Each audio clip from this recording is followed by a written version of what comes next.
আসসালামু আলাইকুম রহমতুল্লাহ বারকাতু। ফুলহাতা বেতবুনিয়া গ্রামের জামে মসজিদ, খুব সুন্দর একটি ছোট মসজিদ। অনেক কাঠগড় পরিয়ে আজকে এই মসজিদটি তৈরি হয়েছে।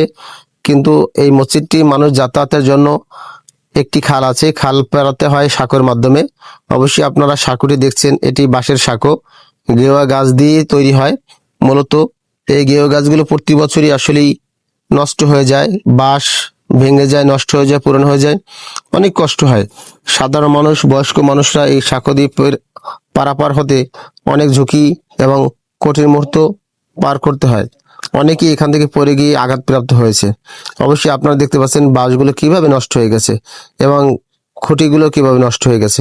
আসলে একটি মানুষ যদি পার হতে যায় তখন মনে হয় এই বুঝি পড়ে গেলাম। আসলে খুব কষ্টদায়ক এবং কঠিন একটি মুহূর্ত এই অঞ্চলের মানুষ পারাপার করছে। আসলে এই অঞ্চলের মানুষ সবাই কৃষিজীবী এবং দিনমজুর। ছোটখাটো কিছু ব্যবসায়িক আছে, কিন্তু আসলে তাদের আয়ের উৎস খুবই কম। যার কারণে এই শাখাগুলো প্রতি বছর তাদের নিজস্ব অর্থায়নে তৈরি হয়, কিন্তু ভালোভাবে তৈরি হয় না। তো আসলেই মূলত এই শাখাটি দেখানোর কারণ হচ্ছে, অবশ্যই অনেক বিত্তবান আছেন বা অনেক সহযোগী লোকজন আছেন যারা মসজিদের জন্য, দিনের জন্য, মানুষের খেদমতে অবশ্যই অনেক সময় দান সদকা করে থাকেন।